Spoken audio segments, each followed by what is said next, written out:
They started the recording at 11:59 p.m., just like the rules said.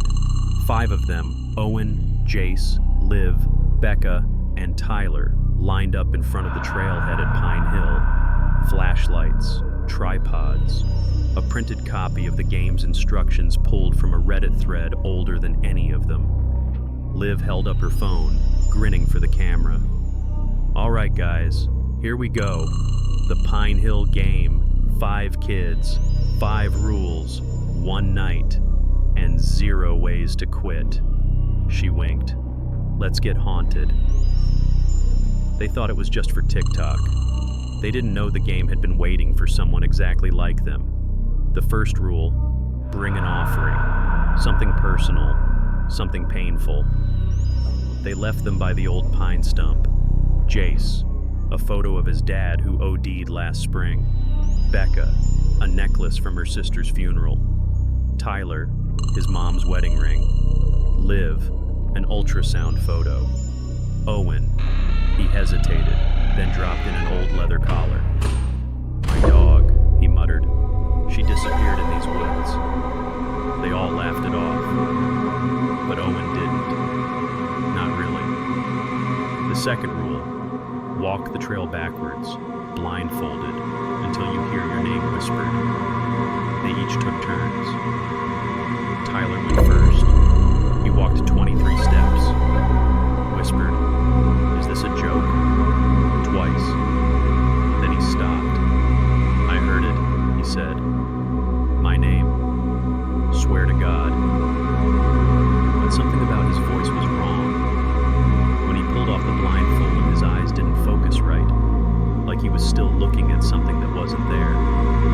He didn't say much after that. The game had begun. They went quiet after Tyler. No more jokes, no more nervous laughs. Just the sound of the woods breathing around them, branches shifting, leaves hissing, like someone whispering just out of range. Becca went next. She counted her steps aloud, made it to 31, then froze. The group watched from the clearing as her head tilted slightly, like she was listening to something right beside her. She yanked the blindfold off and turned back fast.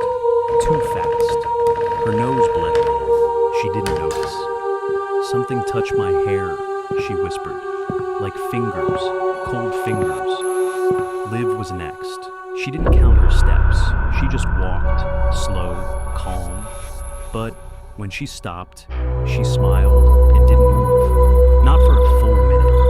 When they finally shouted to her, she turned around on her own and walked back without saying a word. Liv never stopped talking until now. Jace refused to go. Said it was dumb. Said they were freaking themselves out. He was the only one laughing again. So Owen went next. He tied the blindfold tight, started walking. 1 step, 2, 5, 13, 20. Then a whisper, not his name, a bark, low, familiar. His heart cracked in half. He ripped the blindfold off, and the other soldier dropped to his knees like he'd been punched in the gut. He stared into the trees, eyes wide. "I saw her," he said. "Scout, she was right there." He pointed into the dark, but no one else saw anything. Liv finally broke her silence. She looked at the group, her voice flat. "We're being punished." Becca frowned. "What?" Liv blinked slowly. "I heard it. While I was walking, it said, 1 out of 5. Tyler finally spoke again, quiet, distant. It said the same to me, but mine said 2 out of 5. Owen stood up, pale as bone. No one leave the trail, but it was too late. Jace had already disappeared. No one heard him scream. 1 second Jace was there, sitting on a log, arguing with Tyler. The next, gone. Like the woods swallowed him in one blink. Owen called his name. Becca screamed it. Liv just stared into the trees like she already knew this was how it had to go. "We broke the rules," she whispered. "You can't skip your turn." The trail behind them looked different now, longer. The pine trees stretched unnaturally high, like ribs curving overhead. The air had that stillness you only feel in cemeteries. Expectant. Becca started sobbing. "We have to go. Screw this. I'm done." But Tyler stepped in front of her, eyes unfocused, voice not quite his. Like a tape stuck on loop. "No leaving until we're done. No leaving until we're done." Liv grabbed Owen's arm. "He's not Tyler anymore." Then the fourth rule clicked in Owen's head. Do not speak to anyone who has finished their turn. They are not the same. Tyler turned slowly toward Becca, head tilting in that broken nail. His smile, wide, too wide, split across his face like a rip in paper. 4 out of 5, he said, and then he lunged. Owen tackled Becca out of the way. Liv screamed. Something else screamed back from the trees. Not human, not close. Everywhere. They ran. No plan. Just raw, blind instinct. The trail twisted beneath them. Trees doubled back. Shadows moved wrong. And somewhere deep in the dark, they heard Jason's voice, calling for help, begging. But it came from every direction at once. They didn't stop running until they were wet, like breathing through fog that had teeth. Owen fell to his knees, coughing. Liv was shaking. Becca kept whispering a prayer, over and over, like it might build a wall around them. The woods had gone dead silent. No wind, no insects. Even the dirt felt like the trail had shifted into something ahead of them, in a perfect circle of trees, stood an old stone well, covered in moss, wrapped in old chains. They'd never seen it before. The fifth and final rule echoed in Owen's head. To win the game, you must bring something back from the bottom. "I'm not doing it," Becca said. "No way in hell." Liv stepped forward, still not herself, still distant, but clear. "It's me. I have to. I saw it when I walked. I saw what's down there." Owen grabbed her arm. "Liv, what are you talking about?" She looked at him, and for just a second, he saw her. The real her. "I saw my baby," she whispered. "The one I wasn't supposed to keep."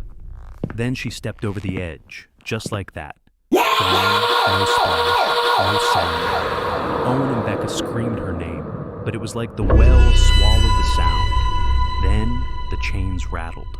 Something rose.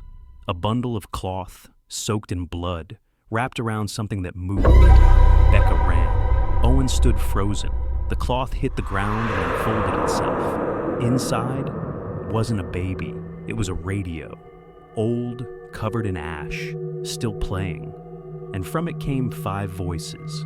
His, Becca's, Tyler's, Liv's, and one more he didn't recognize. All chanting in sync, 5 out of 5. "The game is over, now we begin." Owen backed away, but the radio followed. It didn't crawl, didn't float, just shifted closer every time he blinked. The voices inside it grew louder, faster, twisting into words that weren't words anymore, like 100 mouths trying to remember how to speak.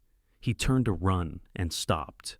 Becca stood in the trees, but her eyes were black, hollow. She wasn't breathing. She smiled, slow and cracked. "There's no Pine Hill anymore," she said. "Just the game." Owen turned in a full circle. No trail, no lights, just trees, endless trees. Then something new. He heard himself, not from the radio, from behind him.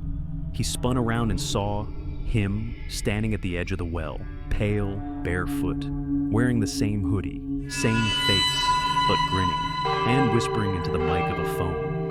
"Yo, what's up, guys? Welcome back to the Pine Hill Challenge, part 1 of 5. Liv's voice chimed in next, then Jace, then Tyler. All of them, laughing, joking, starting over. The video was playing again, but it wasn't from before. It was new, streaming live, a fresh upload from tonight. And below the video, on the glitching screen of the old